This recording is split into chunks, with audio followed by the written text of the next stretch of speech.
Assalamualaikum warahmatullahi wabarakatuh. Innal hamdalillah nahmaduhu wa nasta'inuhu wa nastaghfiruh wa na'udzu billahi min shururi anfusina wa min sayyiati a'malina. May yahdihillahu fala mudilla lahu wa may yudlil fala hadiya lahu. Wa asyhadu an la ilaha illallah wahdahu la syarika lahu wa asyhadu anna Muhammadan abduhu wa rasuluh. يا أيها الذين آمنوا اتقوا الله حق تقاته ولا تموتن إلا وأنتم مسلمون.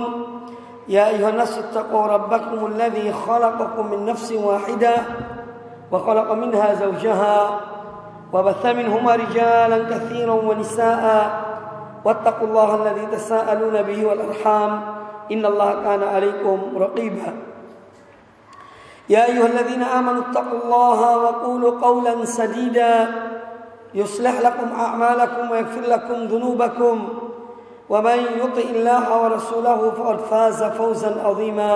أما بعد فإن أصدق الحديث كتاب الله وأحسن الهدي هدي محمد صلى الله عليه وآله وسلم وشر الأمور محدثاتها وكل محدثة بدعة وكل بدعة ضلالة وكل ضلالة في النار. إخواني في الله kaum muslimin rahimakumullah.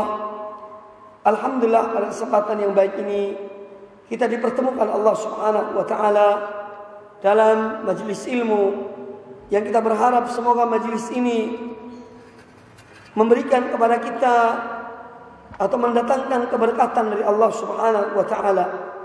Majelis yang mendapat ridha Allah Subhanahu wa taala. Pembahasan kita insyaallah pada kesempatan yang baik ini adalah tentang hal-hal yang menghalangi ittiba kepada Rasulullah sallallahu alaihi wasallam. Sebelum kita membahas tentang sebab-sebab yang karenanya seorang tidak mau mengikuti bimbingan, tuntunan dan sunnah Rasulullah sallallahu alaihi wasallam, kita ingin mengingatkan tentang nikmat yang Allah anugerahkan kepada umat manusia, bahkan kepada alam semesta ini. Nikmat yang terbesar yang Allah berikan adalah dengan diutusnya Nabi kita Muhammad sallallahu alaihi wasallam sebagai rahmatan lil alamin. Sebagaimana Allah Azza wa Jalla berfirman, "Wa ma arsalnaka illa rahmatan lil alamin." Dan tidaklah kami mengutus engkau wahai Muhammad melainkan sebagai rahmat bagi alam semesta ini. Maka Rasul alaihi salatu wassalam adalah rahmat yang dengannya atau dan perantaraannya Allah memberikan hidayah kepada hamba-hambanya yang beriman kepada beliau. Dengannya Allah Subhanahu wa taala menurunkan kitabnya yang termulia, syariat agamanya yang terbaik, dan berbagai macam nikmat lainnya yang Allah anugerahkan kepada umat manusia, bahkan kepada alam seluruhnya yang diutusnya Rasulullah sallallahu alaihi wasallam. Maka dari dalam sebuah hadis yang sahih, beliau mengatakan, "Ayuhan nas, wahai sekalian manusia, inni rahmatun mu'dah." Sesungguhnya aku adalah rahmat yang dihadiahkan yakni kepada kamu sekalian. Pada satu nikmat, satu rahmat yang Allah berikan kepada umat manusia. Kemudian Allah ingatkan secara khusus kepada kaum mukminin dalam surat Ali Imran ayat yang ke-164. Laqad manallahu 'alal mu'minin idz ba'atsa fihim rasulan min anfusihim yatlu 'alaihim ayatihi wa yuzakkihim wa yu'allimuhumul kitaba wal hikmah wa in kanu min qablu lafi dhalalin mubin. Laqad manallahu 'alal mu'minin. Sungguh Allah telah menganugerahkan kepada orang-orang beriman. Allah menganugerahkan kepada mereka nikmat. Idz ba'atsa fihim rasulan min anfusihim. Ketika Allah mengutus kepada mereka seorang rasul dari golongan mereka, dari golongan manusia. Idz ba'atsa fihim rasulan min anfusihim. Yang mana rasul itu yatlu alaihim ayatih. Rasul tersebut membacakan kepada mereka ayat-ayat Allah, yaitu Al-Quranul Karim. Wa yuzakkihim, dan mensucikan, membersihkan jiwa-jiwa mereka, membersihkan dari syirik, dari kesyirikan kepada tauhid, dari berbagai macam penyakit-penyakit hati kepada hati yang selamat, hati yang salim, dari berbagai macam bid'ah yang dilakukan oleh orang-orang jahiliyah yang tidak pernah diturunkan oleh Allah hujjah sedikit pun kepada sunnah dan tuntunan beliau sallallahu alaihi wasallam. Wa yuzakkihim, Allah membersihkan, dan dia membersihkan, dan Nabi itu mensucikan jiwa-jiwa mereka. Wa yu'allimuhumul kitaba wal hikmah, dan Nabi itu mengajarkan pada mereka Alkitab, yaitu Al-Quranul Karim, dan Al-Hikmah, yaitu sunnah Nabi sallallahu alaihi wasallam. Wa in kanu min qablu la fi dhalalin mubin, padahal dahulu mereka berada dalam kesesatan yang nyata. Jadi Allah menyatakan nikmatnya terutama kepada kaum mukminin, karena mereka lah yang bermanfaat, yang beriman kepada Nabi alaihi salatu wassalam. Maka Allah mengkhususkan pembicaraan itu untuk mereka. Padahal hakikatnya Nabi alaihi salatu wassalam adalah rahmat bagi alam semesta ini. Tetapi manakala orang-orang beriman, hanya mereka yang mengambil, yang beriman dan mengambil hikmah dari diutusnya Rasulullah sallallahu alaihi wasallam, maka Allah secara khusus mengatakan bahwa Allah telah menganugerahkan kepada orang-orang beriman, yaitu dengan mengutus kepada mereka seorang Rasul yang membacakan ayat-ayat Allah, membersihkan jiwa mereka, dan mengajarkan kepada mereka Al-Quran dan Sunnah Rasulullah Sallallahu Alaihi Wasallam. Jadi pernyataan dari Allah Subhanahu Wa Taala akan nikmat yang Allah anugerahkan kepada kaum mukminin. Dan ini harus kita sadari, harus kita yakini, harus kita imani bahwa Nabi Sallallahu Alaihi Wasallam adalah nikmat terbesar yang Allah anugerahkan kepada orang-orang beriman, yang dengannya mereka mendapat petunjuk, yang dengannya mereka mendapat hidayah. Bahkan Allah Ta'ala mengingatkan kepada Nabi Sallallahu Alaihi Wasallam, Allah ingatkan beliau tentang nikmat Allah yang Allah berikan pada beliau dalam surah Ad-Duha. Alam yajidka yatiman fa'awa wa wajadaka dhalan fahada wa wajadaka ailan fa'aghna. Allah mengatakan hal ini kepada Nabi SAW bahwa beliau telah diberikan nikmat oleh Allah Ta'ala. Beliau dari seorang anak yatim yang kemudian Allah memberikan tempat pada beliau dipelihara oleh kakeknya, oleh pamannya. Kemudian beliau berada dalam kebingungan karena melihat kaumnya yang menyembah berhala. Lalu Allah memberikan petunjuk pada beliau. Alam yajidka yatiman fa'awa wa wajadaka dhalan fahada. Lalu dia melihat engkau dalam kebingungan, wahai Muhammad. Kemudian dia memberikan kepada engkau hidayah, petunjuk. Kemudian Allah memberikan kepada beliau sesudah kesusahan, kemiskinan, Allah berikan kecukupan kepadanya. Alam yajidka yatiman, alam yajidka yatiman fa'awa wajadaka dhalan fahada wa wajadaka ailan fa'aghna. Maka hendaklah seorang merenungkan tentang hal ini terhadap dirinya. Walaupun ayat ini secara khusus adalah kepada Nabi Sallallahu Alaihi Wasallam, tapi kadang-kadang seorang perlu merenungkan tentang dirinya. Ketika dia seorang yang yatim, lalu Allah memberikan tempat kepadanya. Ketika dia seorang yang bingung, hidup beragama, tetapi dia tidak tahu kebenaran yang hakiki tentang Islam, hanya bertaklid buta kepada apa yang diperoleh dari ayah-ayahnya, dari kakek-kakeknya, berupa tradisi-tradisi yang menyimpang dari tuntunan Islam dan seterusnya. Maka seorang tentu akan bersyukur kepada Allah Subhanahu wa Ta'ala. Nah, Allah Ta'ala memerintahkan kepada kita setelah kita mengetahui dan meyakini bahwa Nabi sallallahu alaihi wasallam adalah nikmat Allah azza wa jalla yang dianugerahkan kepada kita, maka apabila kita membuka Al-Qur'anul Karim, kita akan jumpai banyak ayat-ayat Al-Qur'an yang memerintahkan kepada kita untuk berittiba kepada Nabi sallallahu alaihi wasallam. Di antaranya firman Allah Subhanahu wa taala dalam surat Al-A'raf ayat yang ketiga. Jadi apa yang kita bahas pada permulaan ini merupakan dasar untuk kita mengetahui tentang kewajiban ittiba itu. Lalu mengapa ada di antara manusia yang tidak ittiba kepada Nabi SAW? Tentu ada sebabnya.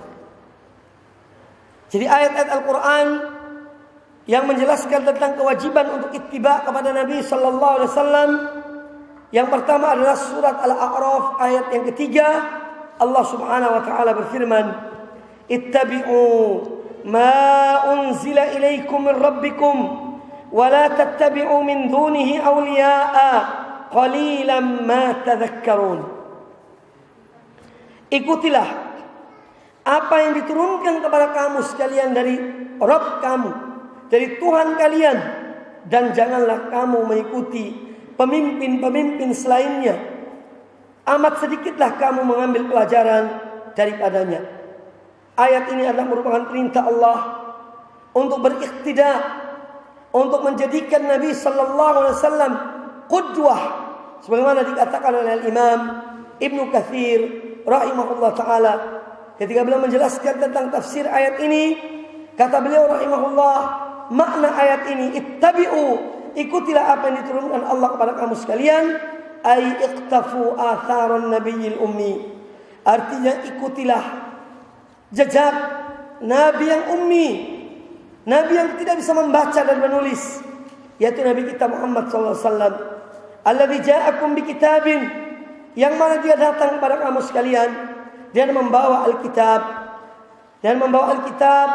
yaitu Al-Quran Karim, unzila ilaikum, yang diturunkan kepada kamu sekalian, min rabbi kulli syai'in wa malikih, dari Allah zat Tuhan segala sesuatu dan penguasa segala sesuatu. Dia yang menurunkan Al-Quran itu, dia yang mengutus Nabi SAW. Maka ikutilah Nabi yang ummi tersebut. Wala tattabi'u min dunihi awliya. Setelah Allah memerintahkan untuk mengikuti Nabi sallallahu alaihi wasallam, kemudian Allah melarang kita dari mengikuti yang selainnya, dari selain Nabi, dari selain Allah dan Rasulnya, dari selain kitab Allah Al-Quranul Karim Allah turunkan. Ay la takhruju amma ja'akum bihi Rasul ila ghairih. Kata Imam Ibnu Katsir, maknanya wala tattabi'u min dunihi awliya, dan artinya janganlah kalian keluar, janganlah kalian menyimpang dari apa yang dibawa oleh Rasulullah sallallahu alaihi wasallam. Jangan kalian menyimpang kepada yang lainnya.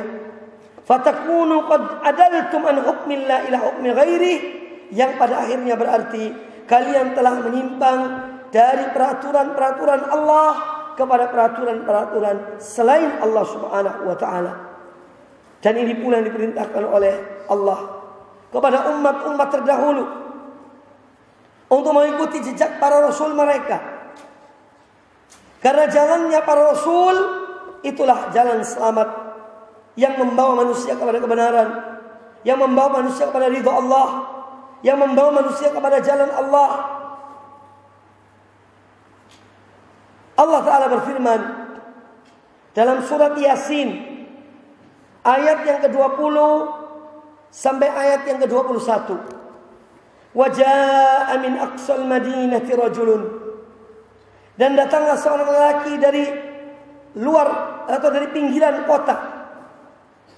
Seorang itu mengatakan, wa jaa'a min aqsal madinati rajulun yas'a, dan datanglah seorang dengan bergegas-gegas dari pinggiran kota.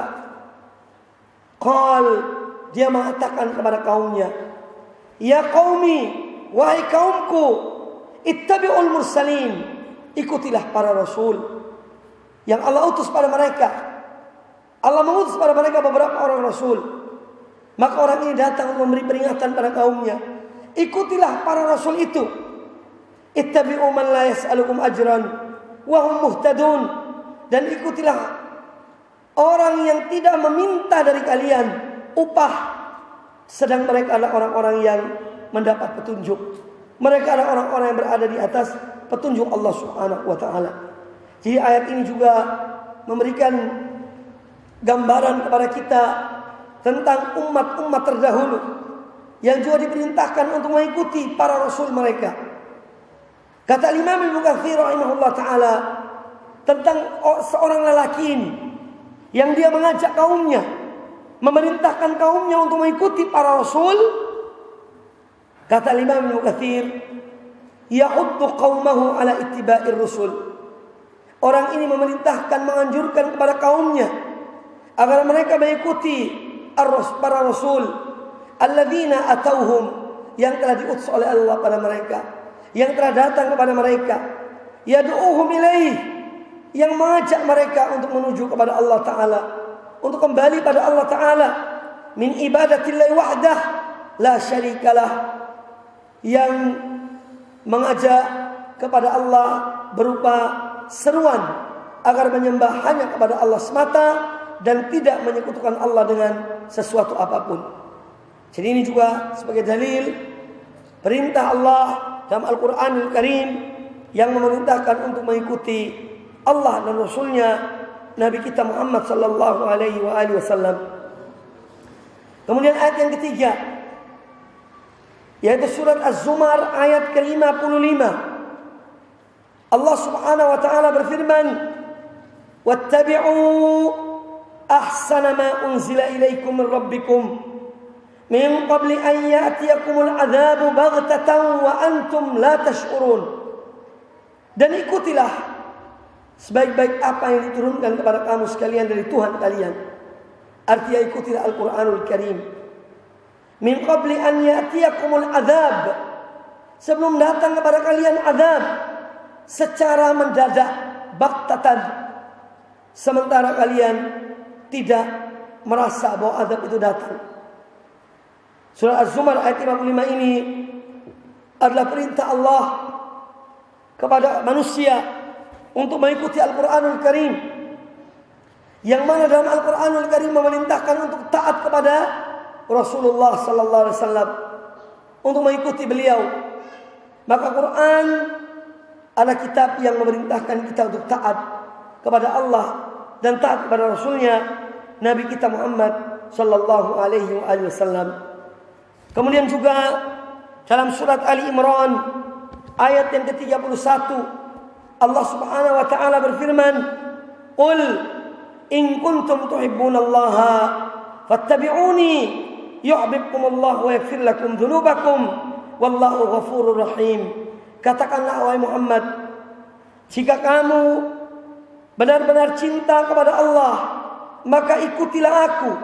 Niscaya Allah akan mencintai kamu sekalian dan akan mengampuni akan dosa-dosa kalian, dan Allah Maha Pengampun lagi Maha Penyayang. Di ayat ini juga merupakan perintah Allah Subhanahu wa taala untuk mengikuti Nabi sallallahu alaihi wasallam. Kata Imam Ibnu Katsir rahimahullah taala ketika menjelaskan tentang ayat ini, "Hadhil ayatul karimah hakimatun ala kulli man idda'a mahabbatallah." Ayat ini atau ayat yang mulia ini merupakan pemutus bagi setiap orang yang mendakwakan cinta kepada Allah, padahal dia tidak mengikuti jalannya Nabi sallallahu alaihi wasallam, maka dakwaannya itu adalah dakwaan yang dusta. Kalau seorang mengatakan dia cinta kepada Allah, tetapi dia tidak mengikuti sunnah Nabi sallallahu alaihi wasallam, dia tidak mengikuti tuntunan Nabi sallallahu alaihi wasallam, dia tidak mengikuti jalan beliau dan orang-orang yang beriman pada beliau dari kalangan sahabat, tabi'in dan yang lainnya, berarti dakwaannya adalah dusta, dakwaannya adalah palsu, tidak benar. Orang yang ingin mendapatkan cinta Allah harus mengikuti sunnah tuntunan dan ajaran Nabi sallallahu alaihi wasallam. Dia harus mengikuti syariat yang diajarkan oleh Rasulullah sallallahu alaihi wasallam dan mengikuti agama yang dibawa oleh Nabi kita Muhammad alaihi salatu wasallam dalam semua perkataannya dan semua perbuatannya serta keadaan-keadaan beliau alaihi salatu wassalam. Kata Hasan al-Basri rahimahullah ta'ala tentang ayat ini, za'ama qaumun annahum yuhibbunallah. Ada segolongan orang yang mereka mereka mengatakan bahwa mereka cinta kepada Allah. Fabtalahumullahu bihadhil ayah, maka Allah menguji mereka dan menurunkan ayat ini. Qul in kuntum tuhibbunallaha fattabi'uni yuhibbukumullah wa yaghfir lakum dzunubakum. Katakanlah wahai Muhammad, seandainya kamu benar-benar cinta pada Allah, maka ikutilah aku. Niscaya Allah akan mencintai kalian dan mengampuni dosa-dosa kalian. Maka ini merupakan ujian Allah kepada setiap orang yang mendakwakan cintanya kepada Allah Subhanahu wa taala. Maka dari itu barang siapa yang mendakwakan cintanya kepada Allah, tetapi dia tidak mengikuti tuntunan Nabi sallallahu alaihi wasallam, dia membuat tuntunan-tuntunan yang baru yang tidak diajarkan oleh Allah dan Rasulnya, tidak dicontohkan oleh Nabi SAW, maka ini dakwaan cintanya kepada Allah adalah dakwaan yang palsu, dakwaan yang tidak benar. Oleh karena itu merupakan kewajiban bagi setiap orang yang beriman pada Allah dan Rasulnya untuk mengikuti, yaitu mengikuti atau ittiba kepada Nabi sallallahu alaihi wasallam, sunnah-sunnahnya, tuntunan-tuntunannya, ajaran-ajarannya dan akhlak beliau alaihi salatu wassalam. Adapun beberapa hadis yang menyatakan atau yang memerintahkan untuk mengikuti sunnah Nabi sallallahu alaihi wasallam juga banyak. Di antaranya hadis yang sering kita dengar diriwayatkan oleh Imam Tirmidzi, Abu Dawud dan yang lainnya, bahwa Nabi alaihi salatu wasallam bersabda, "Man ya'ish minkum yara ikhtilafan katsiran." Orang yang hidup di antara kalian, dia akan menjumpai banyak perbedaan, banyak perselisihan. Wa iyyakum wa muhdatsatil umur. Maka hati-hatilah kalian dari hal-hal yang baru di dalam agama ini. Fa innaha dalalatun. Karena hal-hal yang baru dalam agama ini yang diada-adakan itu merupakan kesesatan, merupakan penyimpangan. Faman adraka dzalika minkum, maka barang siapa di antara kalian yang mengetahui, yang melihat, yang menemui adanya hal-hal baru dalam agama Allah ini, fa'alaihi bisunnati, maka hendaknya dia berpegang teguh kepada sunnahku, wa sunnatil khulafa'ir rasyidin al-mahdiyyin, dan berpegang teguh kepada sunnah para khulafa' ar-rasyidin yang mereka berada di atas petunjuk. Addu 'alaiha bin nawajid, dan gigitlah dengan gerahang-gerahang kalian. Jadi perintah dari Nabi sallallahu alaihi wasallam di saat munculnya perbedaan, perselisihan yang banyak di kalangan umat ini, maka kita harus berpegang teguh kepada sunnah Nabi sallallahu alaihi wasallam. Itulah jalan keselamatan. Itulah jalan keselamatan. Kemudian juga hadis Nabi alaihi salatu wasallam yang dikeluarkan oleh Imam Muslim, kata beliau, "Inna khairal hadis kitabullah." Sesungguhnya sebaik-baik ucapan, sebaik-baik perkataan adalah kitab Allah. Adalah kitab Allah. Wa khairul huda huda Muhammadin, wa khairul huda Muhammadin, dan sebaik-baik petunjuk adalah petunjuk Muhammad sallallahu alaihi wasallam. Wa syarrul umuri muhdatsatuha, dan seburuk-buruknya urusan, seburuk-buruknya perkara adalah perkara-perkara baru yang diada-adakan dalam agama. Wa kullu bid'atin dhalalah, dan setiap hal yang diada-adakan yang baru dalam agama ini adalah kesesatan. Ini di antara dalil yang menjelaskan tentang kewajiban untuk mengikuti sunnah Nabi SAW dan menghindar dari mengikuti selain sunnah Nabi SAW. Namun meskipun demikian banyak ayat-ayat dan dalil-dalil dari Quran dan Sunnah Nabi Sallallahu Alaihi Wasallam, tidak sedikit di antara kaum muslimin yang menyimpang dari jalan beliau, menyimpang dari ittiba kepada beliau alaihi salatu wassalam, bahkan mengadakan cara-cara yang baru, ya, dalam beribadah, dalam bermuamalah, bahkan dalam akidah dan keyakinan. Mereka mengadakan hal-hal yang baru, yang menyimpang dari tuntunan Quran dan tuntunan Rasulullah Sallallahu Alaihi Wasallam. Nah, apakah penyebabnya? Mengapa masih ada di antara umat yang menyimpang dari mengikuti Nabi Sallallahu Alaihi Wasallam, baik dalam akidah, baik dalam ibadah, baik dalam cara beribadah, baik dalam akhlak, baik dalam muamalah dan yang lainnya? Mengapa demikian? Para ulama menyimpulkan banyak sebab. Banyak sebab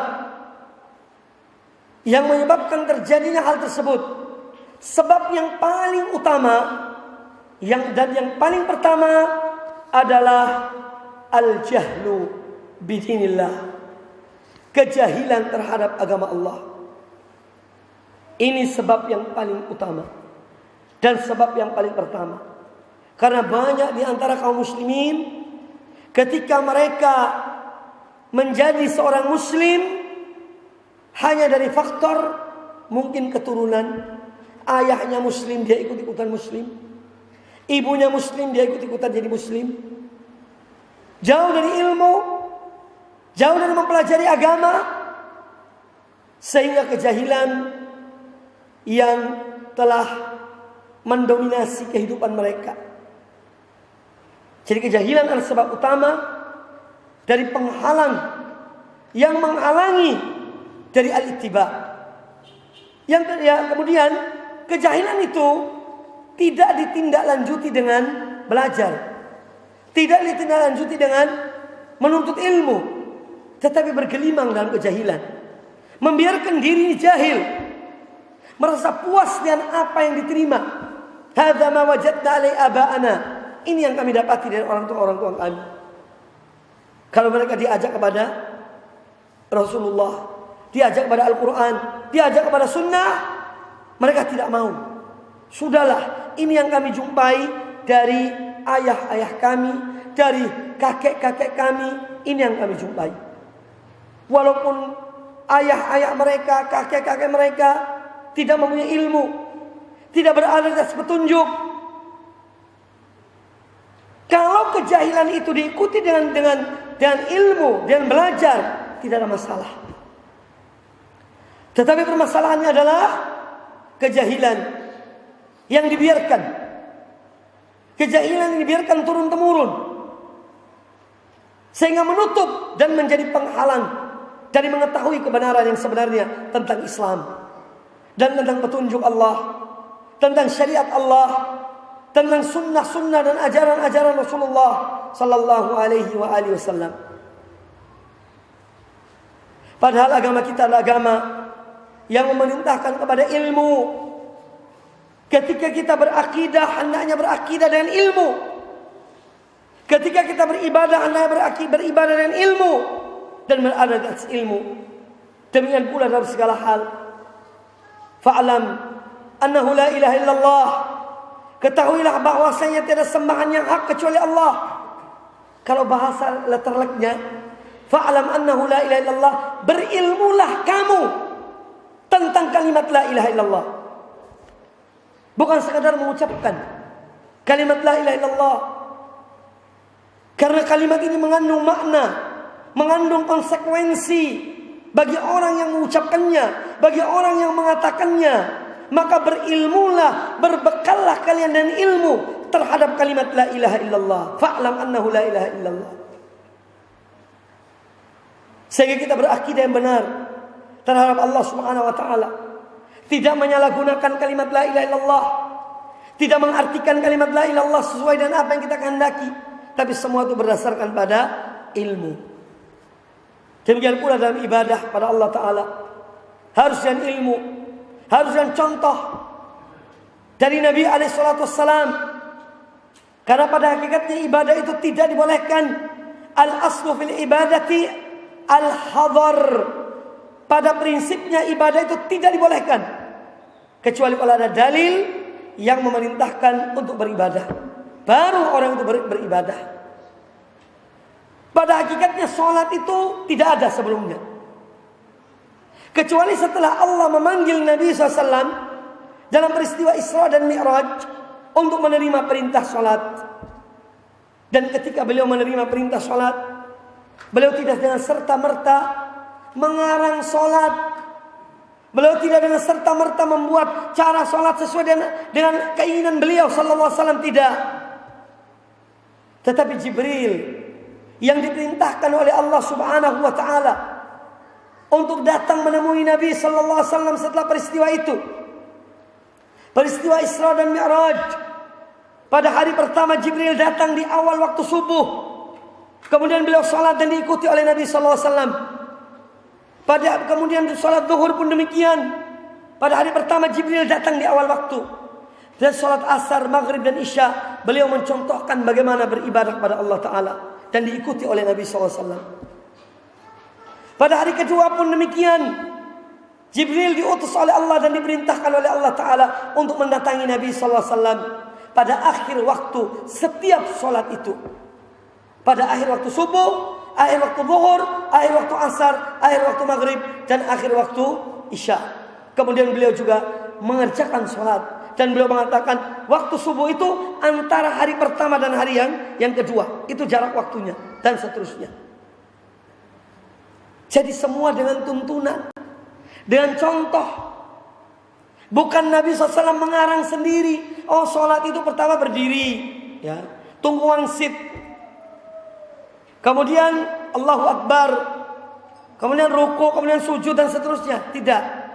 Tapi Allah mengutus Jibril untuk mengajarkan kepada Nabi sallallahu alaihi wasallam bagaimana beliau beribadah menyembah Allah Subhanahu wa taala. Dengan waktunya, ketentuan rakaatnya, tata caranya, semua diajarkan oleh Jibril atas perintah Allah Subhanahu wa taala. Jibril pun tidak mengarang salat itu. Tetapi dengan petunjuk dari Allah Subhanahu wa taala bagaimana salat yang sebenarnya. Kemudian Nabi alaihi wasallam memperagakan sholat 5 waktu itu, yang kemudian disaksikan oleh para sahabat. Lalu beliau mengatakan, "Shallu kama ra'aitumuni usalli." Sholatlah sebagaimana kalian melihat aku sholat. Jadi ibadah ini dengan tuntunan, contoh dari Nabi alaihissalam. Bukan beliau mengarang dari ide-idenya pribadi, tidak. Tapi semua itu berdasarkan wahyu dari Allah Subhanahu wa ta'ala. Jadi intinya bahwa faktor pertama yang menghalangi seorang dari mengikuti tuntunan Nabi SAW adalah kejahilan. Kejahilan yang dibiarkan. Ya. Dan sekarang banyak di antara manusia ini, dari kaum muslimin, yang merasa khawatir kalau umat ini ngerti agamanya. Jangan dikira semua kaum muslimin itu ingin supaya umat Islam ini pintar, tahu agamanya. Tidak. Ada orang-orang punya kepentingan ingin supaya umat ini tetap dalam keadaan jahil. Biarkan mereka mempertahankan status quo. Biar umat ini jahil. Karena apa? Ada keuntungan di balik itu. Keuntungan duniawi. Subhanallah.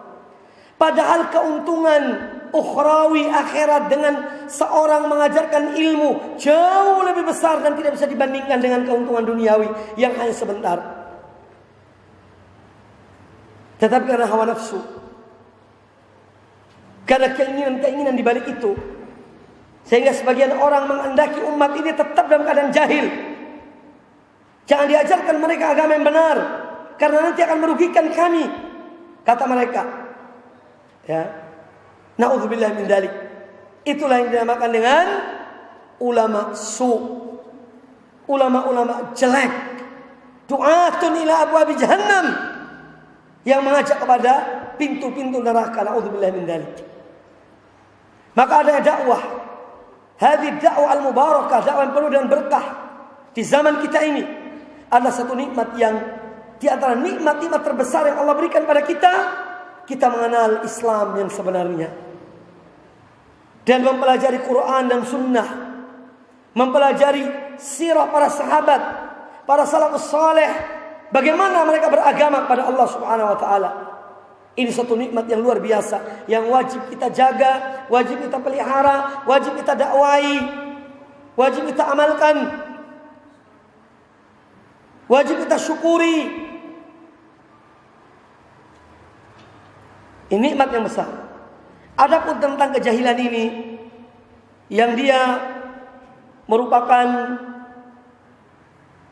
sebab utama penyimpangan dari tuntunan Nabi SAW dan menjadi penghalang dari mengikuti tuntunan beliau alaihissalam, telah disebutkan oleh Allah Subhanahu wa taala di antaranya dalam surat Al-A'raf ayat yang ke-33. Ini larangan mengikuti kejahilan. Qul innama harrama rabbiyal fawahisha ma dhahara minha wa ma batan wal ithma wal baghya bighairil haqqi wa an tusyriku billahi ma lam yunazzil bihi sultanan wa an taqulu 'ala Allahi ma la ta'lamun. Ini dalil pertama dari mengikuti kejahilan. Katakanlah wahai Muhammad, Tuhanku hanya mengharamkan perbuatan yang keji. Allah mengharamkan pada kita perbuatan keji, baik yang tampak maupun yang tersembunyi. Dia mengharamkan perbuatan dosa, melanggar hak manusia tanpa alasan yang benar, dan dia mengharamkan mempersekutukan Allah dengan sesuatu yang Allah tidak menurunkan hujjah untuk itu, dan Allah mengharamkan mengada-adakan sesuatu terhadap Allah apa yang tidak kamu ketahui. Jadi kita tidak boleh melakukan sesuatu atau mengatakan tentang Allah, mengatakan sesuatu tentang Allah tanpa ilmu. Tapi semua harus dengan ilmu. Tidak boleh tanpa ilmu. Karena akidah, ibadah, dan yang lainnya dari urusan-urusan agama ini semua berdasarkan ilmu. Dari Abdullah bin Mas'ud radhiyallahu taala anhu, beliau mengatakan Rasulullah sallallahu alaihi wasallam bersabda, "La ahada aghyaru min Allah." Tiada seorang pun yang lebih cemburu daripada Allah taala. Walidzalika harrama al-fawahisha ma dhahara minha wa ma batan. Oleh karena itu Allah mengharamkan perbuatan keji yang tampak maupun yang tersembunyi. Wala ahadun ahabba ilaihi al-mad'u min Allah, dan tidak ada seorang pun yang lebih menyukai pujian melebihi Allah taala. Allah senang dipuji. Tetapi memuji Allah dengan ilmu, menyanjung Allah dengan ilmu, bukan dengan semau kita. Jadi memuji Allah dengan ilmu, menyanjung Allah dengan ilmu. Ilmunya adalah Al-Quran dan Sunnah yang menjelaskan tentang Allah Subhanahu wa taala, tentang sifat-sifatnya, tentang nama-namanya, tentang bagaimana kita menyanjung Allah, bagaimana kita memuji Allah. Semua itu ada dalam Quran dan Sunnah. Berarti kembali kepada ilmu. Dan demikian Allah mencela kejahilan, dan Allah mengingatkan manusia dari kejahilan, karena kejahilan itu salah satu penyebab orang berpaling dari agama Allah, karena kejahilan. Sebagaimana Allah Ta'ala berfirman tentang Nuh alaihissalam. Beliau mengatakan kepada kaumnya, "Wa ya qaumi, wahai kaumku, la as'alukum alaihi malan." Aku tidak minta dari kalian harta, yakni dalam menyampaikan dakwah kepada Allah. Aku tidak minta kepada kalian harta. In ajriya illa 'ala Allah. In ajriya illa 'ala Allah. Sesungguhnya pahalaku, balasanku itu dari Allah. Allah yang akan memberikan, bukan kalian. Wa ma ana bitaridil ladzina amanu, dan aku tidak akan mengusir orang-orang yang beriman, yang telah beriman pada aku. Innahum mulaqu rabbihim, sungguhnya mereka lah orang-orang yang akan bertemu dengan Tuhan mereka. walakinni arakum qauman tajhalun, akan tetapi aku melihat kalian adalah kaum yang jahil. Makanya kalian berpaling dari agama Allah, berpaling dari seruan kepada Allah karena kejahilan. Dan betul, tidak sedikit orang yang karena kejahilannya, ketika diajak untuk ittiba kepada Nabi SAW, mereka berpaling darinya karena kejahilannya, karena jahil, tidak mau mengikuti tuntunan, menjadikan mereka berpaling dari kebenaran. Kemudian juga kejahilan itu menjerumuskan seorang kepada perbuatan syirik. Karena kejahilan, maka kejahilan adalah suatu yang disebut oleh para ulama sebagai al-jahlu da'un udhal. Kejahilan adalah kebodohan yang sangat berbahaya. Obatnya adalah ilmu. Obatnya adalah ilmu. Jadi untuk menghilangkan penyakit jahal dengan ilmu. Jadi kejahilan menjerumuskan seorang kepada kesyirikan. Sebagaimana Allah Ta'ala menceritakan tentang Bani Israel. Ketika mereka diselamatkan oleh Allah dari kejaran Fir'aun dan bala tentaranya. Ketika mereka telah melewati Laut Merah, maka ada di antara mereka ketika mereka melewati suatu kaum, yang kaum itu sedang iktikaf, sedang menghadap ada berhala-berhala mereka, maka kata kaum Nabi Musa, yaitu dari Bani Israel, yang baru diselamatkan dari azab Allah, dari Fir'aun, mereka mengatakan, ya Musa, wahai Musa, ij'al lana ilahan kama lahum alihah. Wahai Musa, tolong jadikan untuk kami Tuhan buatan, sebagaimana mereka mempunyai sembahan-sembahan yang banyak. Tolong jadikan untuk kami juga sebuah sesembahan yang kami menyembah sembahan itu. Kata Nabi Musa kepada kaumnya, innakum qaumun tajhalun, sesungguhnya kalian kaum yang jahil, yang tidak mensyukuri nikmat Allah, baru diselamatkan dari Fir'aun dan kekejamannya, langsung minta untuk menyekutukan Allah dengan sesuatu. Demikian pula kejahilan kepada agama Allah, kebahagiaan kepada sunnah Nabi SAW, menjadikan terjadinya berbagai macam penyimpangan, menerjang yang haram karena kejahilan, melakukan perbuatan-perbuatan yang tidak dicontohkan oleh Nabi SAW karena kejahilan, dan seterusnya. Dan ini salah satu di antara tanda-tanda kiamat yang telah disampaikan oleh Nabi sallallahu alaihi wasallam, inna min asyratis saah an yurfa'al ilmu. Sesungguhnya di antara tanda-tanda hari kiamat adalah dicabutnya ilmu itu. Dan dicabutnya ilmu, maka yang tetap adalah al-jahlu, wa yathbuta al-jahlu, wa yushrab al-khamru, wa yadhharu az-zina. Jadi antara tanda-tanda kiamat, ilmu diangkat, kejahilan merajalela, demikian pula minuman keras menjadi minuman manusia, dan perbuatan zina akan menyebar.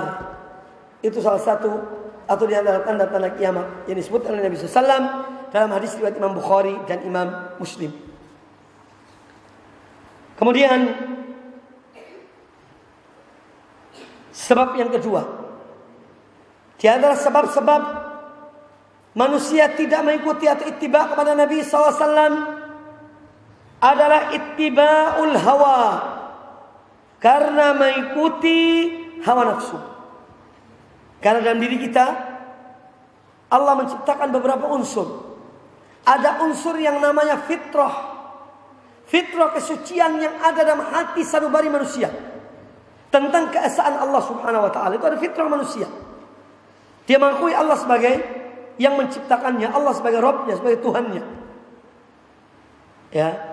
Kemudian juga Allah ciptakan dalam diri manusia yang namanya hawa. Hawa nafsu. Hawa nafsu. Kemudian ada yang ketiga, yang menjadi musuh dari luar, yang Allah ciptakan dalam diri, yang Allah ciptakan, yaitu syaitan. Maka apabila bertemu antara syaitan dan hawa nafsu, terjadilah apa yang terjadi. Perpaduan antara mengikuti hawa nafsu dengan syaitan yang dari luar, unsur luar yang masuk dalam diri seseorang.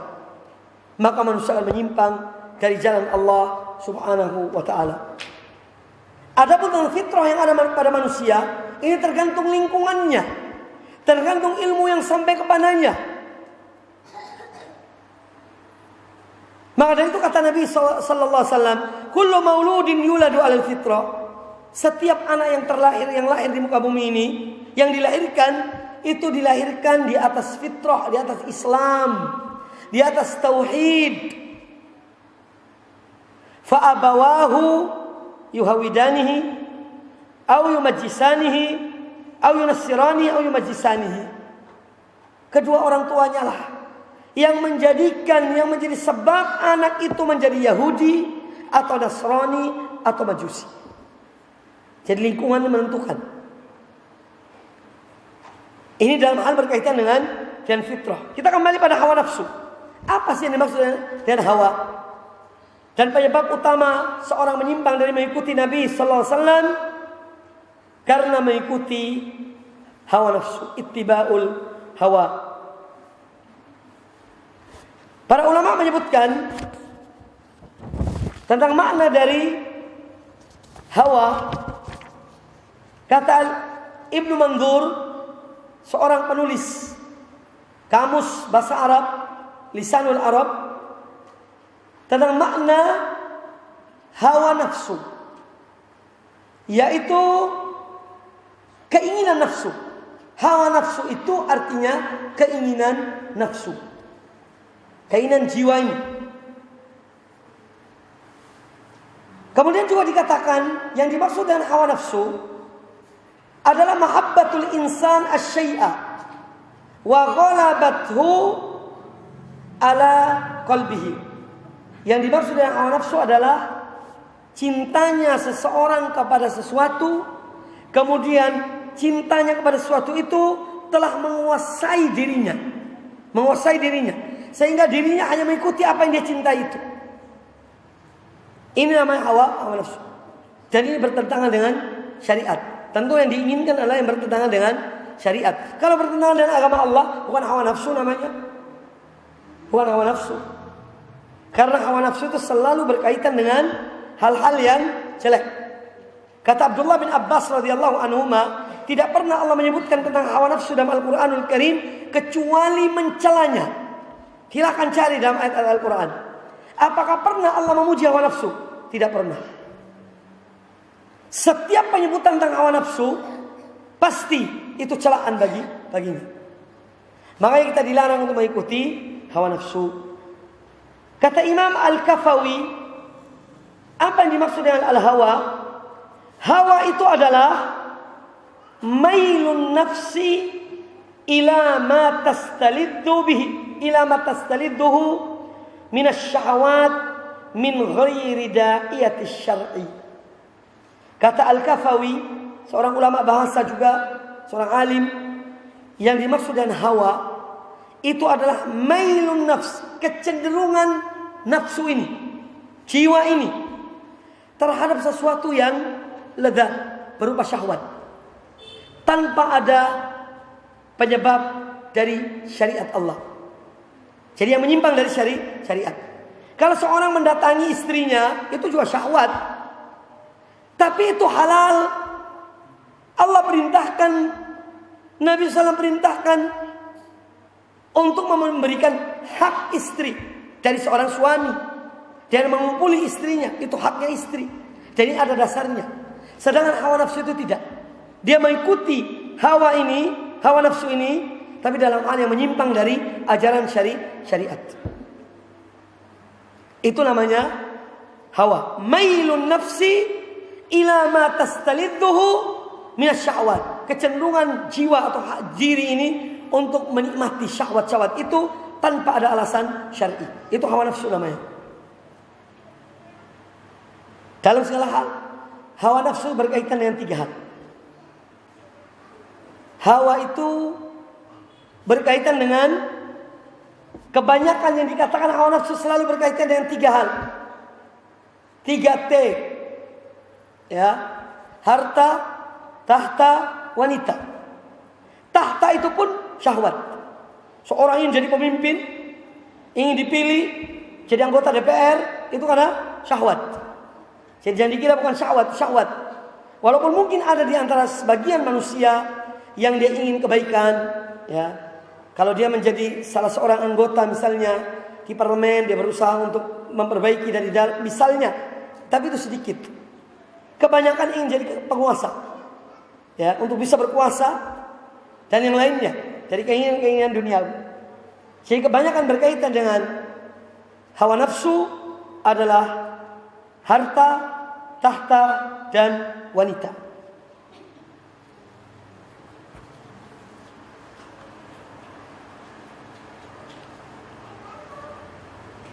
Disebutkan oleh Al-Quranul Karim tentang orang yang mengikuti hawa nafsu, pasti dia itu menyimpang dari mengikuti Nabi sallallahu alaihi wasallam. Di dalam surat Al-Qasas ayat yang ke-55.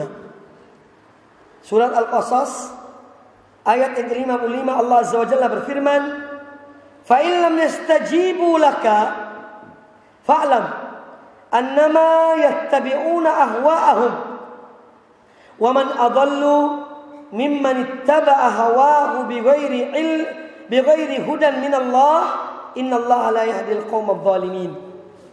Yang artinya, dan apabila mereka tidak mendengar, tidak menjawab ajakan dan seruanmu, perkataan dan seruanmu wahai Muhammad, fa'lam, maka ketahuilah, annama yattabi'una ahwa'ahum, ketahuilah bahwasanya mereka itu mengikuti hawa nafsu mereka. Jadi seorang kalau tidak menjawab panggilan Nabi SAW, tidak mengikuti tuntunan beliau, ajaran beliau, sementara dia tahu dan punya ilmu tentang hal itu, tapi dia tidak mau, ketahuilah bahwasanya dia sedang mengikuti hawa nafsu. Dia mengikuti hawa nafsu.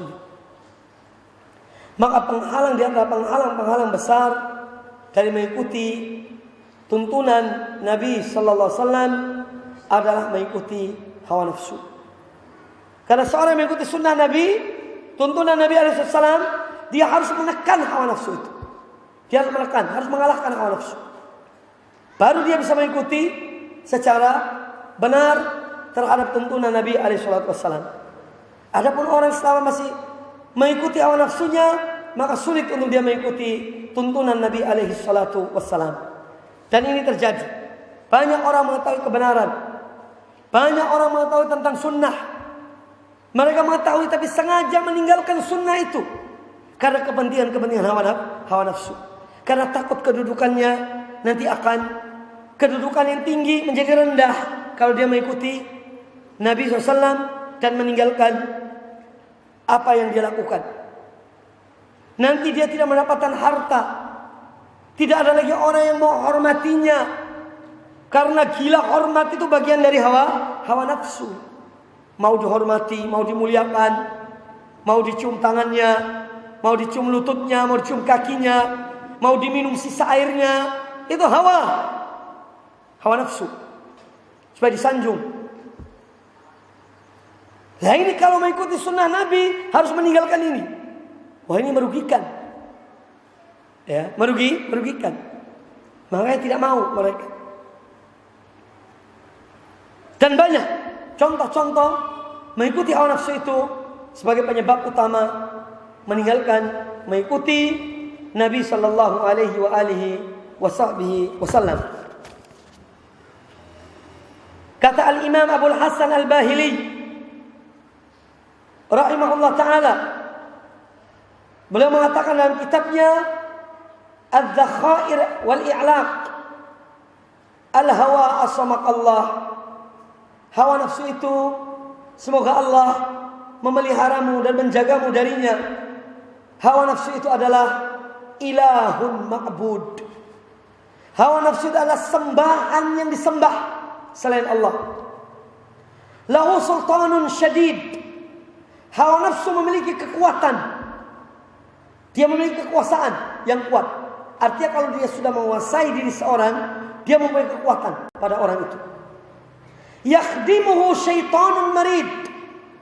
Hawa nafsu itu ditolong oleh syaitan yang membangkang. Si hawa nafsu itu ada penolongnya. Apa penolong hawa nafsu itu? Syaitan. Dua unsur, internal dan eksternal. Internal hawa nafsu, eksternal syaitan. Kalau sudah menguasai diri seorang, maka dia akan menjadi pemimpin dalam diri orang itu. Faman abada awthanahu wa ata'a sultanah. Kemudian kata beliau, maka barang siapa yang menyembah berhala hawa nafsu dan taat kepada kekuasaan hawa nafsu, wattaba'a syaitanahu, dan dia mengikuti syaitannya hawa nafsu, khatamallahu ala qalbihi, maka Allah akan mengunci hatinya. Na'udzubillah min dzalik. Allah akan mengunci hatinya. Wa hurima ar-rasyad min rabbih, dan orang yang demikian itu akan terhalang dari petunjuk dari Tuhannya. Dia tidak akan dapat petunjuk dari Allah Ta'ala. Fa asbaha sari'a ghayyihi ghariqa dzambih, maka dia akan menjadi salah satu korban dari pembantaian hawa nafsu itu. Hawa nafsu membantainya. Dan dia akan tenggelam dalam dosanya. Sebagaimana Allah Ta'ala berfirman, afara'aita man ittakhadha ilahahu hawah wa adallahu Allahu ala ilmin wa khatama ala sam'ihi wa qalbihi wa ja'ala ala basarihi ghishawah faman yahdihi min ba'dillahi afala tadhakkarun.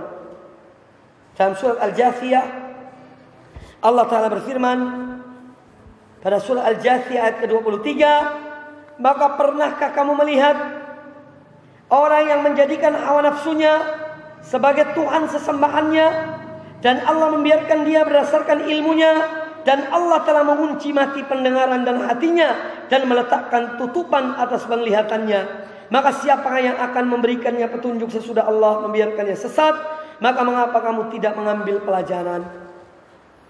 Jadi mengikuti hawa nafsu itu berbahaya, termasuk pembunuh yang akan membunuh seorang dari mengikuti Nabi Sallallahu Alaihi Wasallam karena mengikuti hawa nafsu. Ikhwani fillah kaum muslimin rahimani wa rahimakumullah, dari sahabat Muawiyah bin Abi Sufyan radhiyallahu anhuma, beliau berkata bahwa Nabi SAW bersabda, sayakhruju min ummati aqwamun tajaru bihim tilka lahwa, yang artinya bahwa akan keluar dari umatku sejumlah kaum yang mereka itu dimasuki oleh hawa nafsu, karena mereka mengikuti hawa nafsu. Sebagaimana kama yatajarul kalab li sahibihi, sebagaimana masuknya virus anjing gila pada diri seorang. Kalau sudah tersengat gigitan anjing gila, virus akan masuk dan ini seluruh tubuhnya, meracuni seluruh tubuhnya. Demikian pula hawa nafsu. Kalau sudah masuk dalam hati seorang, naudzubillah min dzalik, akan meracuni semua tubuhnya. Pandangannya karena hawa nafsu, pendengarannya karena hawa nafsu, keinginan juga untuk memenuhi hawa nafsu. Dia tidak memberi kecuali karena hawa nafsu, dia tidak mencegah kecuali karena hawa nafsu, dan dia akan menjadi pengikut dari hawa nafsu. Naudzubillah. Sebab yang ketiga, di antara sebab-sebab seorang menyimpang dari mengikuti Nabi sallallahu alaihi wasallam adalah taqdimul ara'il aba wasyuyukh wal akabir ala nusus ats-tsabitah. Yang ketiga adalah karena mendahulukan pendapat-pendapat para syekh, para tokoh, para orang-orang yang dianggap ulama mereka, orang-orang besar, pendapat mereka didahulukan daripada nas-nas Al-Quran dan Sunnah. Kalau disampaikan pada mereka ayat Al-Quran, Allah mengatakan begini, oh kata guru saya seperti ini, kata kiai saya seperti ini, kata Habib saya seperti ini. Naudzubillah. Jadi mendahulukan apa yang dikatakan oleh tokoh-tokoh mereka melebihi Quran dan Sunnah Nabi Sallallahu Alaihi Wasallam. Allah Taala berfirman dalam surat Al-Maidah ayat yang ke-104, wa idza qila lahum ta'alu ila ma anzalallah wa ila ar-rasuli qalu hasbuna ma wajadna alaihi aba'ana awalau kana aba'uhum la ya'lamuna syai'an wa la yahtadun.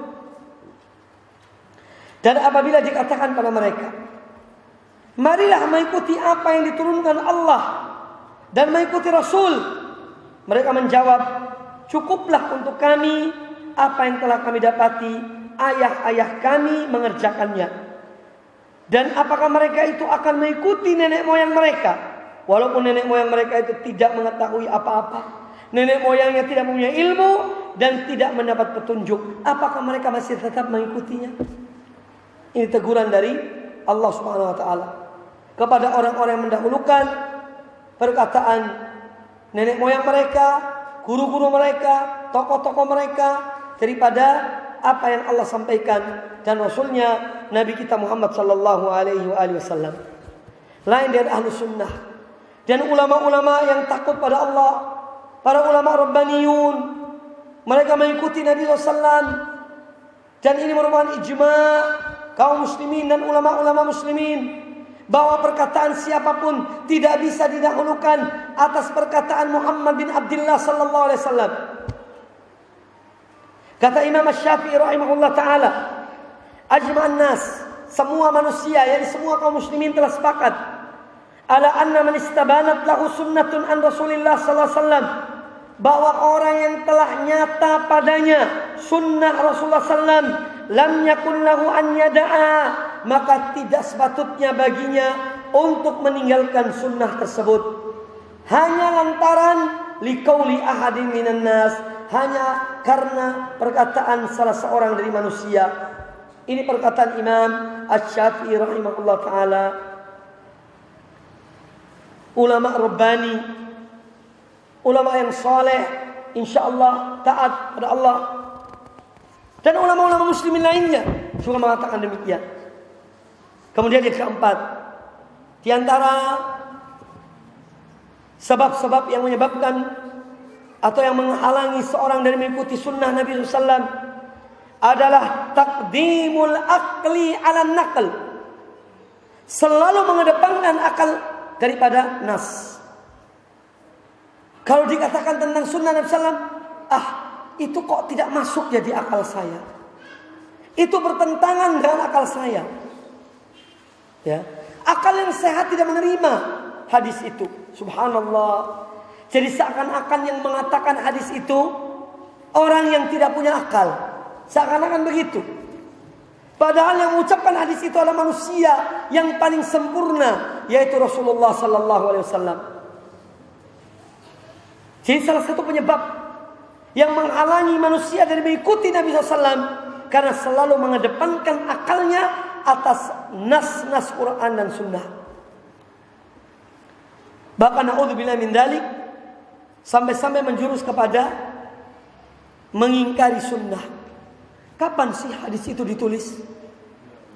Kalau Al-Quran kita yakin dong, diturunkan di zaman Nabi SAW, diterima oleh para sahabat, ditulis pada saat itu Quran.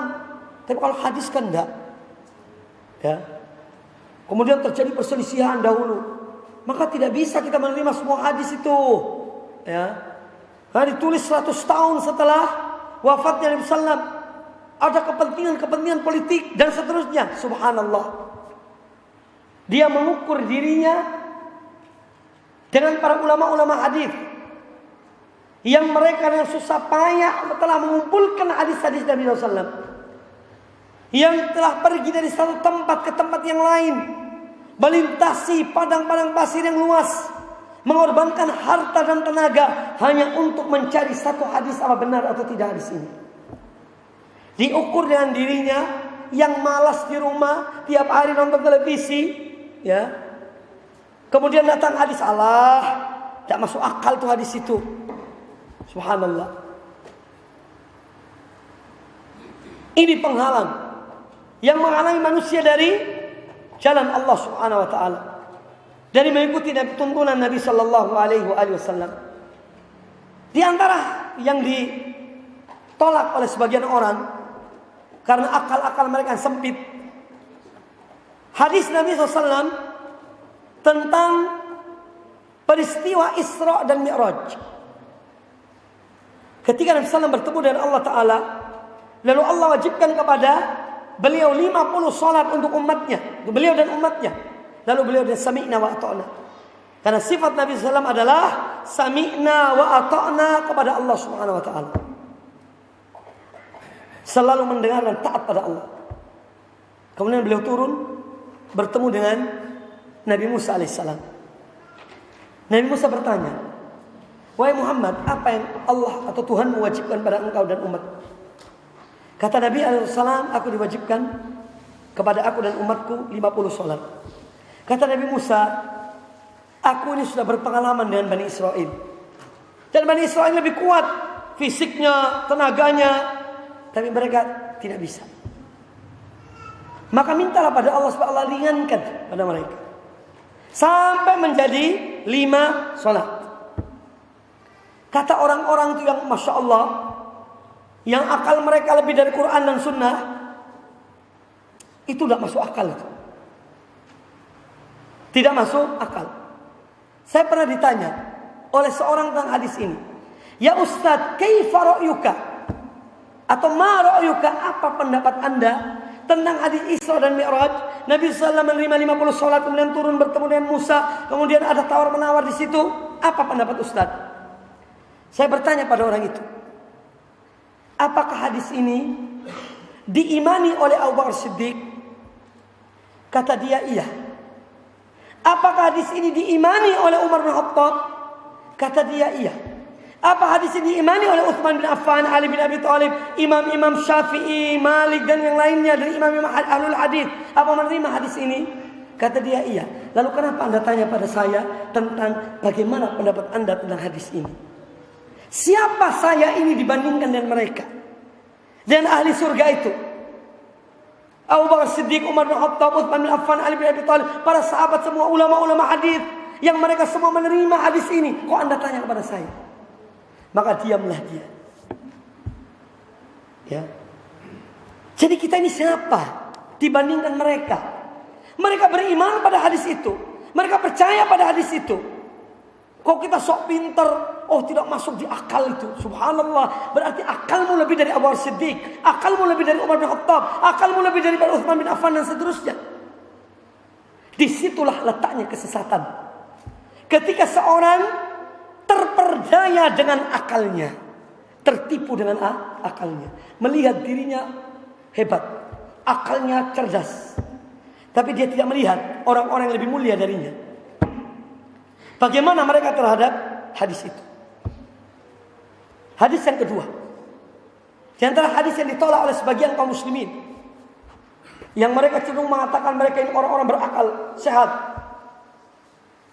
Hadis tentang apabila ada lalat yang masuk atau yang terjatuh pada minuman salah seorang di antara kalian, kata Nabi SAW, maka celupkanlah lalat itu ke dalam minuman itu, kemudian buanglah, karena pada salah satu sayapnya ada racun dan pada salah satu sayapnya ada penawarnya. Kata mereka, hadis tidak bisa diterima. Masa Islam mengajarkan kalau ada lalat masuk dimasukkan ke dalam minuman itu? Maka kita katakan pada mereka, Islam tidak menyuruh Anda untuk mengambil lalat masukkan dalam minuman, tidak. Ya. Tidak ada hadis yang mengatakan ambillah lalat masukkanlah dalam minuman, tidak ada.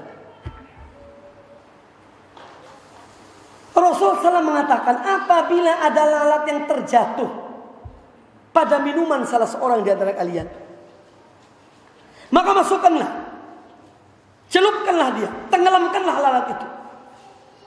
Karena pada salah satu sayapnya ada racun, salah satu sayapnya ada penawarnya.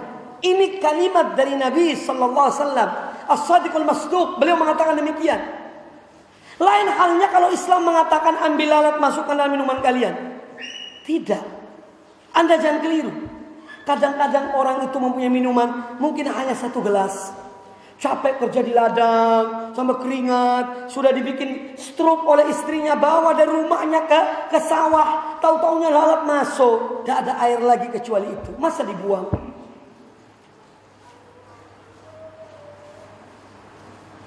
Jadi Islam mengajarkan untuk tidak tabdzir, tidak mubadzir.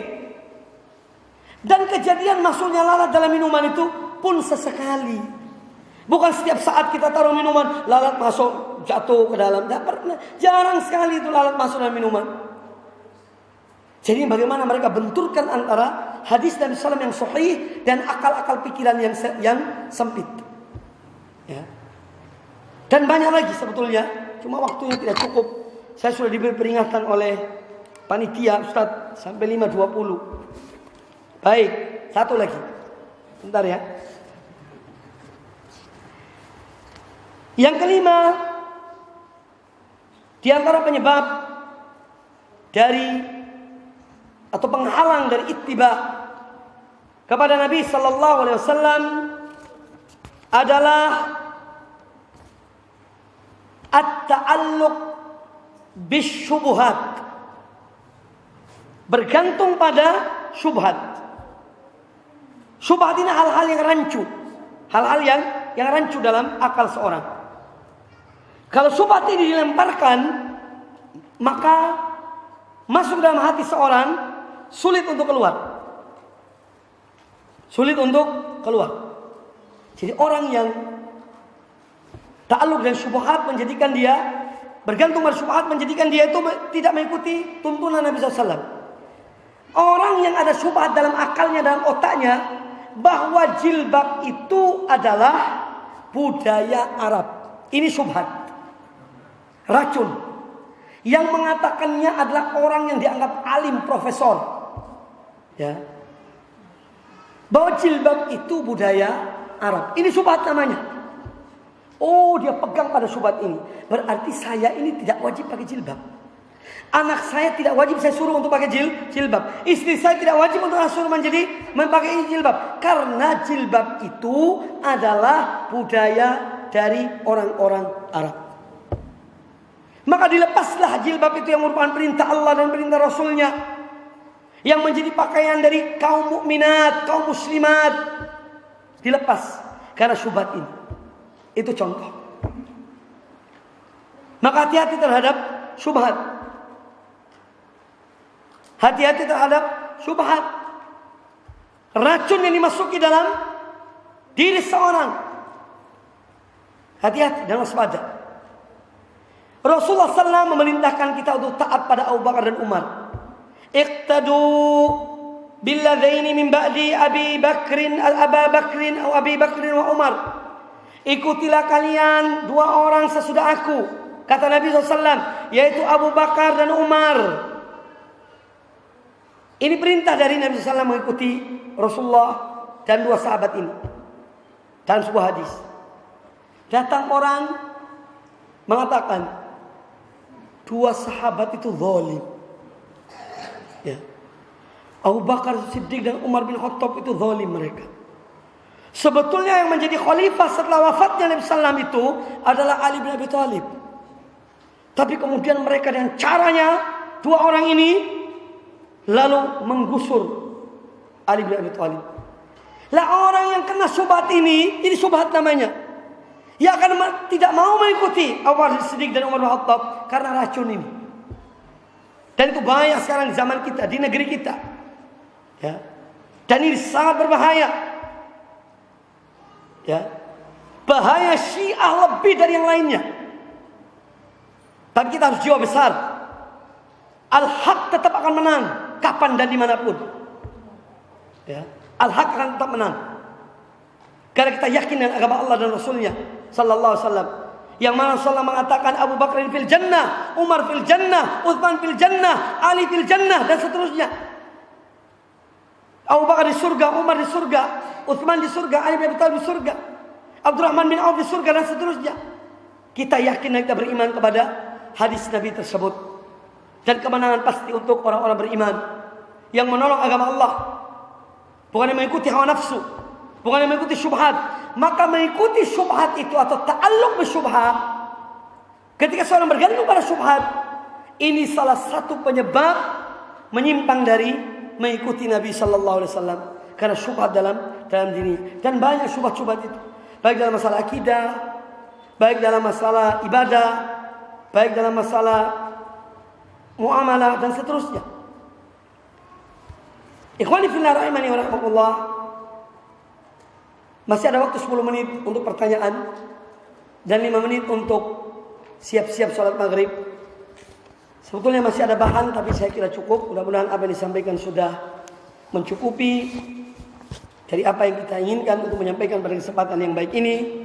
Dari sebab-sebab terhalangnya seorang dari mengikuti sunnah atau mengikuti Nabi sallallahu alaihi wasallam. Silakan.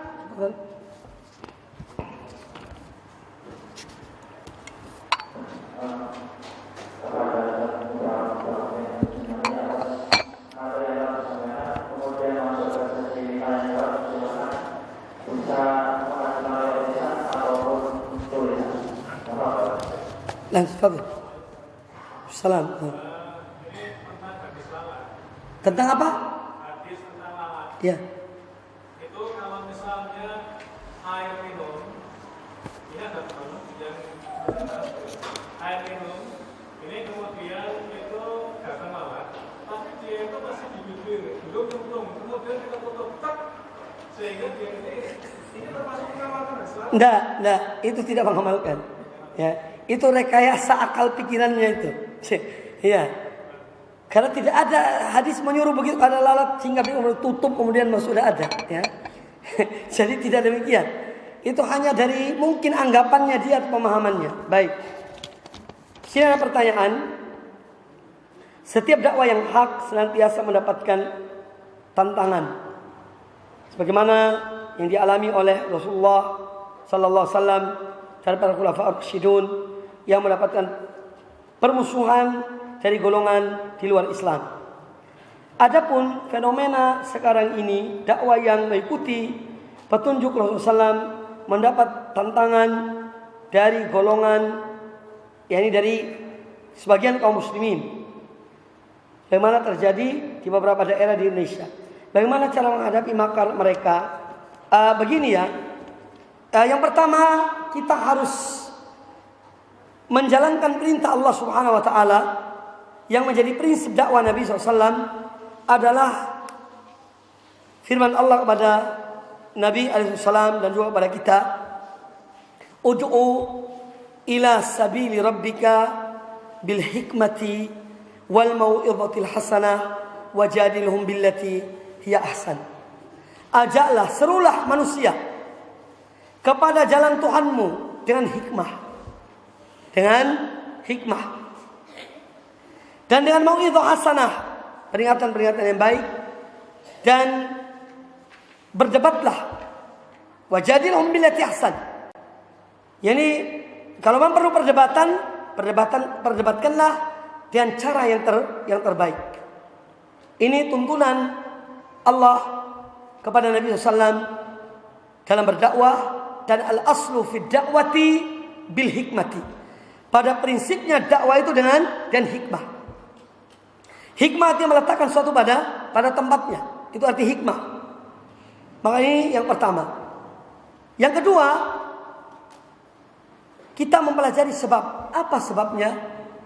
Sebagian orang menentang dakwah yang hak itu. Banyak sebabnya. Ada sebab-sebab yang kebanyakan itu karena faktor-faktor duniawi. Ini permasalahannya adalah masalah dunia. Masalah pengaruh. Ya. Masalah harta. Masalah kedudukan.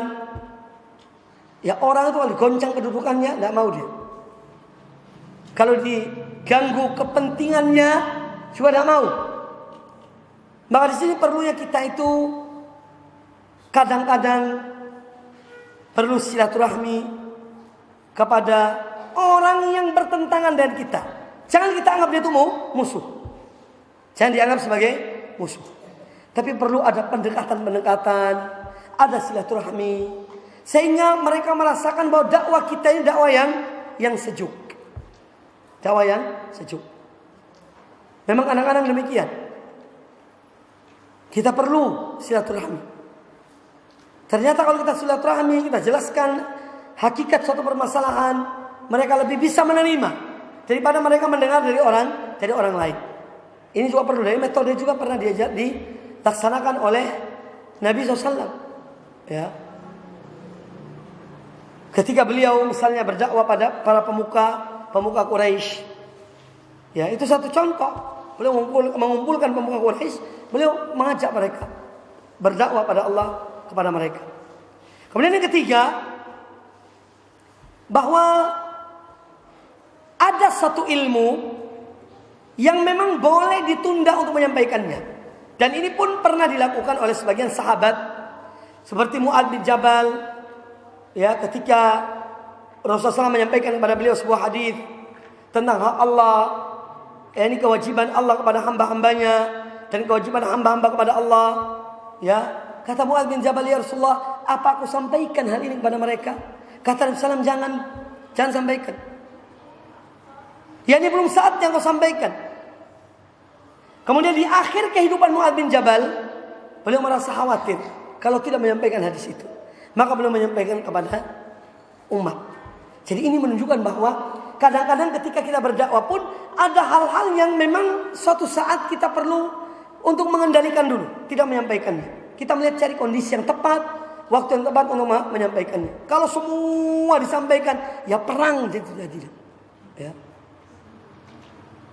Anda misalnya datang di sebuah kematian, tetangga kita mungkin berbeda dengan kita, yang melakukan hal-hal yang banyak bid'ahnya, kemudian kita langsung mengingkari, tidak ada dalam ajaran agama. Dia dalam keadaan panik kematian saudaranya, familinya, kita langsung mengatakan demikian. Apa yang kamu lakukan ini tidak ada contohnya. Ya, ini adalah bid'ah, ini akan memberatkan kamu dan. Ya, ini akhirnya bukan lagi takziah yang terjadi. Tapi kita bisa sampaikan di lain kesempatan dari itu. Jadi ada hal-hal kadang-kadang memang kita perlu sampaikan, bukan di saat itu. Ya. Atau cara penyampaian pun dengan cara yang baik, dengan cara yang hikmah. Ya. Jadi intinya memang bahwa dalam mengatakan yang hak pasti ada tantangan. Ya, tapi kita selama bisa menyampaikannya, maka kita mempunyai kewajiban untuk menyampaikannya dan tetap melihat maslahat dan mafsadah. Perlu pertimbangan-pertimbangan positif dan negatif, dan juga melihat waktu, sampaikan kapan dan seterusnya. Ini menjadi pertimbangan juga. Karena sebetulnya dalam menyampaikan kebenaran tidak mesti kita bicara. Di zaman kita ini ada buku, kita bisa memberikan buku kepada orang yang ingin kita sampaikan. Ya, ini aku punya buku ini bagus, tolong dibaca, ini hadiah untuk Anda. Ya, jadi mereka itu baca, dia akan menilai. Itu salah satu di antara cara, ya, cara menyampaikan kebenaran itu. Adapun tantangannya memang pasti akan dapat tantangan. Hanya saja bagaimana kita tetap menciptakan suasana yang dakwah ini untuk tetap bisa berjalan. Jangan karena perbuatan kita menghalangi dakwah ini, ya, yang menyebabkan terhalangnya dakwah ini. Wallahu taala a'lam. Wallahu taala a'lam. Masih ada pertanyaan, silakan. Ya. Boleh.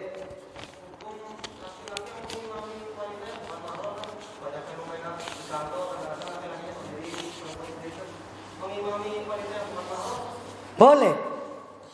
Karena dalam sholat berjamaah memang itu yang dimaksudkan. Tidak ada keterangan bahwa laki-laki harus menjadi imam bagi mahramnya. Tidak ada keterangan. Ya. Yang ada itu laki-laki mengimami wanita, entah mahramnya atau bukan mahramnya. Iya. Jadi boleh. Ya, tidak ada masalah. Ya. Sudah?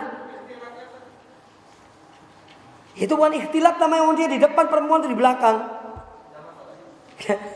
Ikhtilat duduk sambil kita nih gimana? Khulwah. Ya.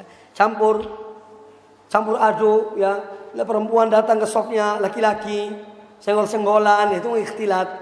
Dan itu tidak ada ya. Biasanya masjid-masjid itu sudah disiapkan tempat untuk wanita. Kadang-kadang wanita dikasih hijab pemisah tempatnya wanita. Jadi insya Allah itu bukan termasuk yang dimaksud dan ikhtilat. Nah, wallahu a'lam. Ya. Kalau sholat kenapa? Sholatnya di dalam kantor itu biasanya dengan mungkin. Tapi tidak ada keterangan bahwa itu membatalkan sholat berjamaah itu. Apa ada dalil mengatakan batal sholatnya? Iya, apa ada dalil mengatakan batal sholatnya? Tidak boleh seorang laki-laki sholat dengan seorang wanita yang bukan mahramnya di satu ruangan yang sama. Apa ada dasarnya? Tidak ada dasarnya. Tidak ada dalilnya. Kita bicara masalah sholat. Lain dengan masalah al-khulwah. Tidak dibenarkan seorang laki-laki berkhulwah dengan seorang wanita. Apa di khulwah? Punya wartel, punya tempat kerjaan, dicari pegawai satu laki-laki, satu perempuan, biar mereka duduk di situ. Ya, ini untuk membuat laki-laki tidak ngantuk, perempuan tidak ngantuk. Ini namanya ikhtilat. Dan yang punya perusahaan itu dosa. Kalau sengaja cari seorang perempuan, seorang laki-laki ditempatkan satu kantor, biar semangat. Ya, kan beda sama sholat berjamaah. Beda sama sholat berjamaah. Jangan disamakan. Iya? Fadhal. Bolehkah seorang mukmin menghukum mukmin lain, muslim lain karena dosa-dosanya masa lalu, Ustaz? Jadi dihukum terus gitu, Ustaz, gimana? Tidak boleh. Seorang muslim tidak berhak menghukumi seorang tentang dosanya. Apalagi kalau dia sudah tobat, dia sudah kembali pada Allah Ta'ala. Ini tidak dibenarkan. Mungkin orang itu lebih baik daripada orang yang menghukumi. Ya. Karena kita tidak tahu tentang hati manusia. Dan Allah gembira, Allah senang dan orang-orang yang kembali kepada Allah. Kalau orang itu sudah tobat, dia sudah kembali, dia sudah menyadari kesalahannya, dosa di masa lalu, kenapa kita ungkit-ungkit? Ya. Jadi itu sikap yang tidak benar. Kita harus perbaiki diri kita sendiri. Sikap kita pada orang yang begitu, yang suka menghukum. Ya, kita ingatkan. Padahal itu masalah pribadiana, tapi Ya. gimana itu? Yang tidak benar, dia itu dosa. Anda bersabar, nanti Allah akan menunjukkan kebesarannya. Ya. Yang penting kita itu betul-betul ikhlas kembali pada Allah Ta'ala. Ya. Dia berbuat demikian, dia yang dosa. Ya, dia yang dosa. Dan belum tentu dia lebih baik daripada orang yang telah bertobat itu. Belum tentu dia lebih baik. Ya.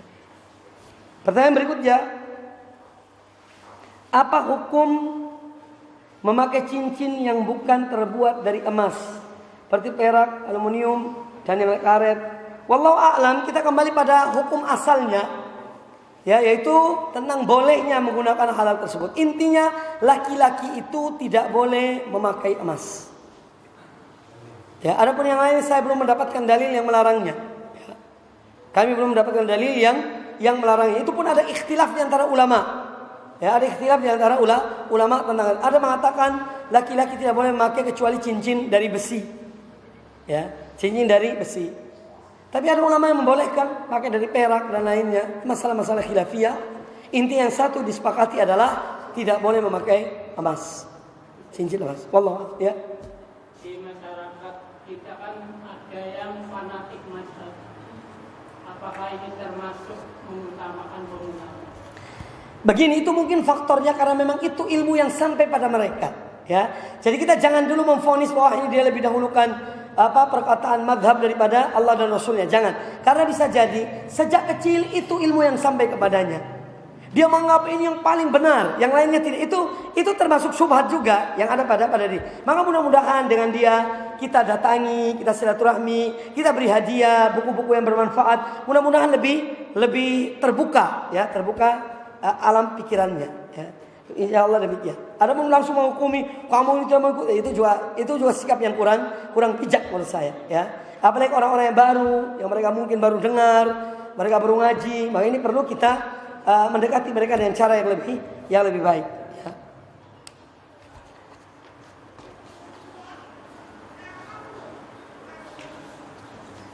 Itu yang ditanyakan, mungkin masih ada pertanyaan? Betul? Apakah orang yang ya bisa saja yang orang berilmu itu bukan malaikat dan bukan nabi, sangat bisa, ya, sangat bisa. Apalagi yang tidak berilmu, yang berilmu saja bisa ya untuk dia terjerumus dalam syubhat, ya, apalagi yang tidak berilmu. Ya. Tapi biasa orang berilmu, ya karena ilmunya dia segera kembali kepada ilmunya, kembali kepada Allah Subhanahu wa taala, ya. Maka dari itu tidak ada ulama-ulama muslim yang sampai murtad, sampai menyimpang dari jalan kebenaran. Karena ulama-ulama muslim yang rabbani, mereka itu betul-betul yang memegang dan ilmunya dan mengamalkan ilmu mereka. Sehingga Allah memelihara dan menjaga mereka.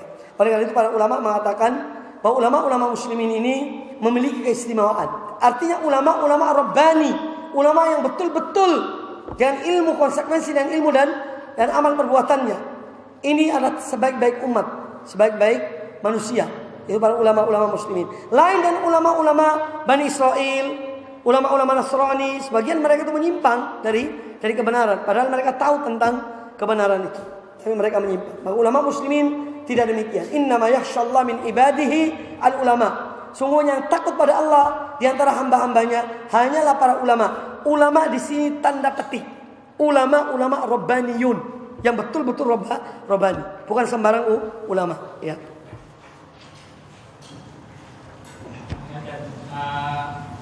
Saudara kita yang berpegangan pada kitab kuning itu kan menuduh kita yang salafi, yang membaca, yang kasih tarikh itu kan sesat. Apakah kitab kuning itu memang sudah sempurna? Itu hal-hal yang biasa. Jangankan kita ya, Allah pun dicela. Allah Rabbul Alamin dicela. Ya. Innallaha faqirun, ya, wa nahnu aghniya. Sesungguhnya Allah itu miskin, kami yang kaya, kata orang Yahudi. Ya. Yadullah maghlulah, tangannya Allah terbelenggu karena pelit. Jadi Allah Ta'ala dicela. Nabi Muhammad dicela, para Rasul dicela. Apalagi kita manusia biasa, biarkan mereka ngomong. Ya. Biarkan mereka bicara. Mudah-mudahan Allah beri hidayah pada mereka, yang beri petunjuk pada mereka. Kita harus lapang dada, ya. Seorang ahlussunnah, seorang salafi harus lapang dada, ya.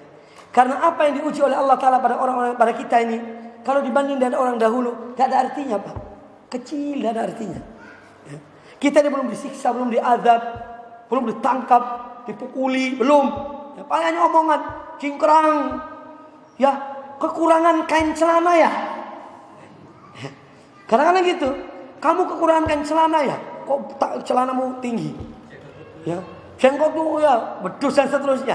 Sudah biarkan mereka, ya, biarkan. Semoga Allah beri hidayah pada mereka, ya. Karena menentukan sesat atau sesat Allah Subhanahu Wa Taala sesuai dengan dalil.